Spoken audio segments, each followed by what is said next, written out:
Getting a management consulting job is never easy. It's always competitive. There are lots of people who have interest in joining, and the firm's processes are very rigorous.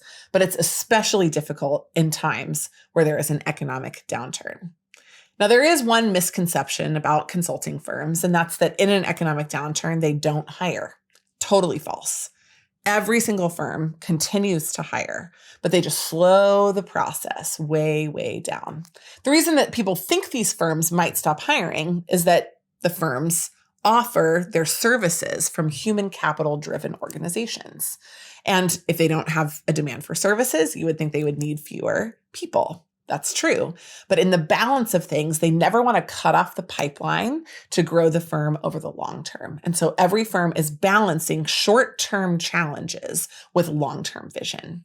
In fact, even if they're doing layoffs, even if they're delaying start dates, even if they're holding back their hiring classes, even if they're not hiring second years in MBA programs, they are still hiring across the board. At Management Consulted, we've seen a lot of economic cycles from 2008 to the great financial crisis and beyond, then through COVID, and now the global economic slowdown. And we've seen how firms navigate this and therefore how you should navigate the hiring process. Let us walk through 5 key insights that we've learned in our many years of working with consulting firms and with you in the consulting hiring process.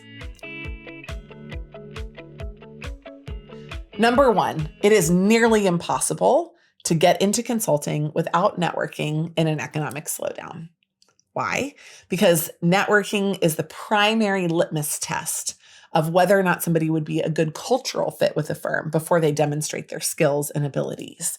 And if you haven't networked, nobody's been able to get a pre-read on you, and therefore they're taking a bigger risk on bringing you into the interview process. That sets up false expectations. It creates a burden on the staff that are there, and it creates a situation where everyone is unhappy. However, if you network with somebody and they love you and they pass your name on, of the limited spots that are still available, you're going to get one of them. Networking is critical in times of economic slowdown.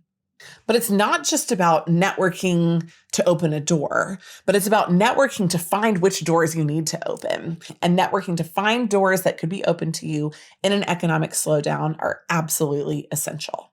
How do you do this? You set up conversations with people in areas that seem like they're still okay. Tech is down right now. Healthcare, fine. Government, fine. Consumer products, down. So look for opportunities in places where you think you might find it and set up those conversations. Look for cities that are growing. Look for places where opportunity you think might be and confirm it through conversations with those people. If you do that, then not only have you opened the door, but you found the doors that are most open to you. And you're ahead of everybody who just blindly applies. Finally, sometimes in economic slowdowns, firms get overwhelmed by the number of applications. If one firm lays off 10,000 people, all of those people join the labor pool and they start to apply for the jobs at my firm.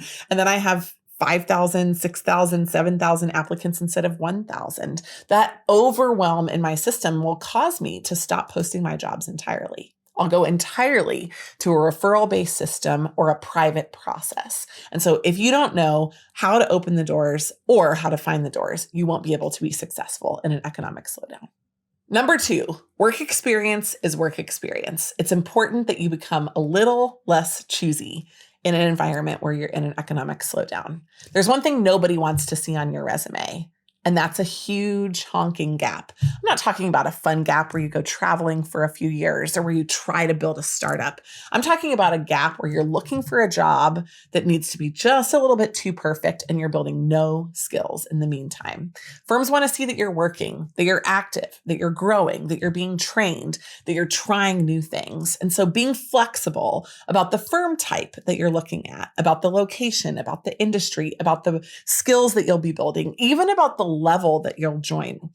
All of those go up for grabs in times of an economic slowdown. And we think that work experience is better than not. So make sure that you stay actively engaged in the labor market and change your expectations to ones that might be different than you thought, but still valid for your continued career growth. Number 3, fortify your resume. At Bain, we had a saying, zero defect. Well, zero defect becomes not guidance, but a rule in the times of economic slowdown. You cannot afford to make one mistake. That doesn't just mean that your resume needs to be awesome in terms of clarity and content and structure and format. It means that you need to tell a story that is so compelling that a firm would want to bring you in. It means that you need to highlight things like skills, Python, or visualization skills for data that you may not have highlighted in other times of experiences. It may mean that you need to bring back an older experience on your resume that has a name brand that you haven't used in recent times. Thinking about your resume from what helps you stand out forward to the reviewer instead of backward from how you want to tell your story is a better way to go about building your resume in times of an economic slowdown. Number 4, in times of economic downturn, recruiting is a marathon, not a sprint. Historically, if firms needed you, they needed you yesterday because they sold a project and they didn't have enough people. Today, they're a little nervous about bringing you on because you represent a salary they're just not sure they're going to be able to cover. And so because of that, you have to not just network once or twice or 3 times in a given month or a given period. You have to network until the job is open to you. You have to stay in touch with people, keeping them posted on what progress you're making in other areas of your work life while you focus on gaining access to opportunities that they will bring to you. And so that marathon is essential as a mindset and it's essential as a process. Last but not least, you need to be 80% ready for interviews when you apply. In normal times, when somebody's juggling 60 interviews, asking for a 4-week delay, no big deal. When you're one of 3 people they're interviewing this whole spring and you ask for a delay, guess what number you just became on their list? Number 3. And so you have to be ready for your interview, eager to get in there and focused on tweaking your performance when you're actually ready for the process.